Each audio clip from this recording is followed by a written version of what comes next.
Welcome to the channel. Today we're tackling a controversial take: why sticking with your home state's 529 plan can quietly cost you thousands. First, I'll explain how 529s really work and why you're allowed to use any state's plan. Next, we'll break down when a state tax deduction makes your local plan worth it and when it doesn't. Then, we'll compare fees, show you a decision framework, and run real-world trade-offs so you can make a confident choice. Finally, we'll wrap with actionable steps, watchouts, and a quick quiz to test your knowledge. Here's the plan for this episode. First, a quick primer on what a 529 plan does. Next, we'll bust the home state myth. Then, we'll go through the state tax math that actually matters and a simple decision flow. After that, we'll compare fees and deductions using concrete scenarios, followed by a 5-step selection process. Finally, we'll cover watchouts and test your knowledge with a short quiz. Before we go further, a quick disclaimer. This content is educational and not financial, tax, or legal advice. Because every state can have unique rules, including deductions, credits, and recapture taxes if you roll over or move funds, you must verify details in your state and in the specific 529 plan's documents. Additionally, consider consulting a qualified professional for your personal situation. With that in place, let's move on to a quick primer. Let's quickly establish what a 529 does.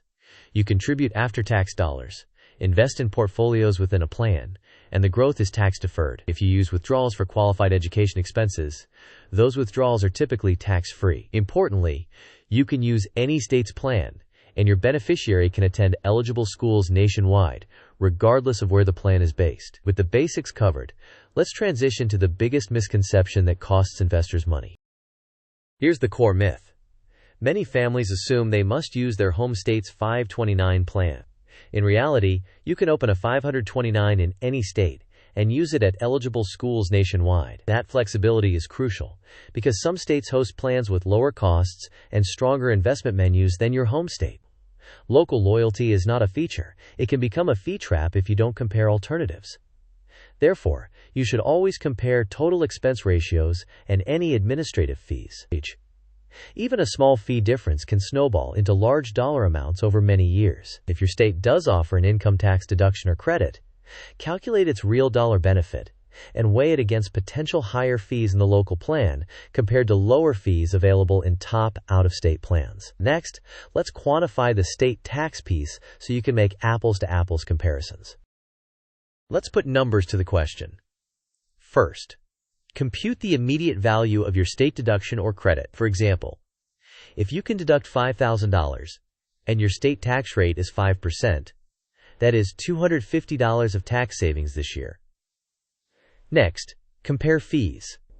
If your local plan's expense ratio is 35 basis points and a top national alternative is 10 basis points, the 25 basis point gap on $50,000 is roughly $125 per year. Then, project over several years. $125 annually for 10 years is about $1,250, and with compounding, the drag can be greater. As a rule of thumb, if your state offers no income tax deduction, or you live in a state without income tax, you should prioritize plans with the lowest costs and strongest investment options nationally. With the math in mind, let's map a simple decision flow you can follow. This mind map outlines a practical decision tree. Start by asking whether your state offers a deduction or credit.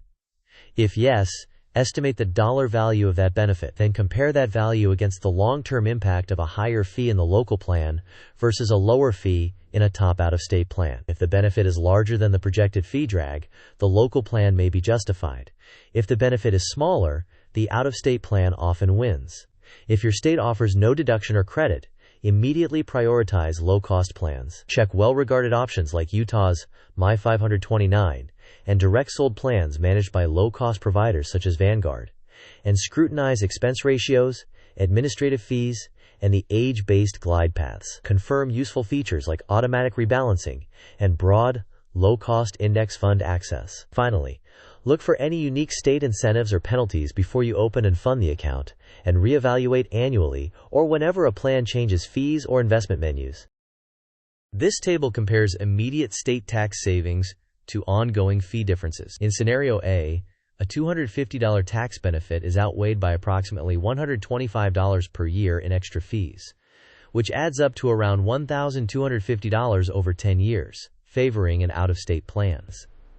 In scenario B, the $600 savings is closer to the 10-year fee drag of $750, so the decision depends on your time horizon and balance growth. Scenario C shows that with no deduction, ongoing fees dominate, favoring a low-cost national plan. Scenario D demonstrates that a relatively small fee gap can be outweighed by a larger deduction, potentially justifying the local plan. These are simplified illustrations. Always run your own numbers and consider compounding. Here's a side-by-side comparison. Local plans can provide valuable state tax deductions or credits, and sometimes state-specific grants. However, they may come with higher fees, narrower fund menus, or recapture provisions if you roll over to another plan. Out-of-state plans often provide lower costs, stronger index-based options, and flexibility to choose best-in-class offerings, but you may forego local tax incentives. The right answer depends on the net value of the state benefit compared to the long-term cost difference and the quality of the investment options. Here is a simple 5-step selection process. First, determine whether your state offers a deduction or credit and calculate the exact dollar value for your expected contribution. Second, shortlist top low-cost national plans such as Utah's My 529 and other direct-sold, index-heavy options. Third, compare total costs, including expense ratios and any administrative or program fees. Fourth, evaluate the investment design, focusing on age-based glide paths, automatic rebalancing, and broad, low-cost index fund exposure. Fifth, review the fine print for unique incentives, K-12 eligibility rules, and potential recapture taxes or penalties. Once you've completed these checks, you can open and fund the best plan for your situation. Next, let's visualize fee drag to see why cost matters so much. This pie chart illustrates how different cost components can add up. The fund expense ratio can be minimized by using broad, low-cost index funds. Program or state administrative fees vary by plan and should be compared directly. Additional advisor or distribution charges can apply to some share classes, which is why direct sold plans are often cheaper. Reducing these costs leaves more of your returns invested, which compounds into a meaningful difference over long horizons. With costs in mind, let's test your understanding with a quick quiz. Question 1. If your state has no income tax or offers number 529 deduction, what should you prioritize most? Option A, your home state's plan for loyalty. Option B, the lowest fees and highest quality investment options. Option C, the most recognizable brand name. Option D, you can't use out-of-state plans. You may pause the video now to think about the answer. We will discuss the answer in the next section of the video. The correct answer is B. If there is no local tax benefit, the optimal strategy is to choose the lowest cost, highest quality plan you can find nationally. Lower fees directly increase the portion of returns that remain invested and compounding. Question 2. True or false? You must use your home state's 529 plan to get tax-free qualified withdrawals. You may pause the video now to think about the answer. We will discuss the answer in the next section of the video. The correct answer is false. You can use any state's 529 plan and still receive tax-free qualified withdrawals, provided the funds are used for qualified education expenses. Here are examples frequently cited by cost-conscious investors. Utah's My 529 is often praised for low costs and flexibility, with strong index-based allocations. Direct-sold, Vanguard index-heavy plans, such as those in New York or Nevada, are commonly competitive and straightforward. There are other solid direct-sold options as well, so you should always compare current expense ratios, administrative fees, and the design of age-based tracks. Consider these as examples and not endorsements, since fees and features can change over time. Now, before we close, let's cover a few critical watchouts.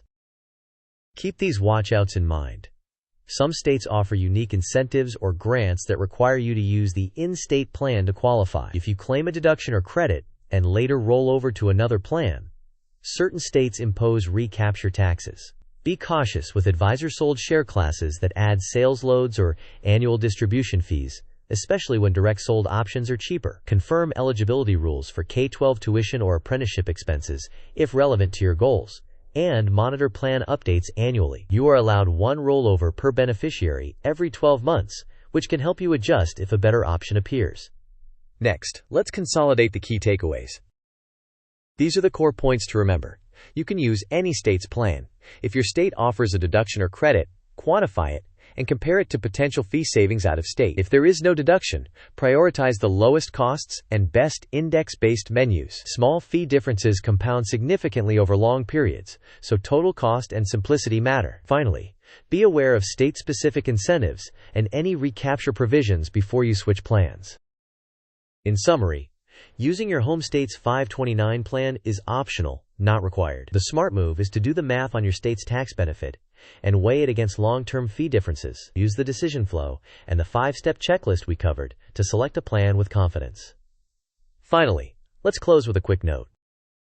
Thanks for watching. If this video clarified how to choose a 529 plan, please like the video, share it with someone who is saving for education, and subscribe for more straightforward money guides. In the comments, share your state and which plan you chose so we can learn from each other's experiences.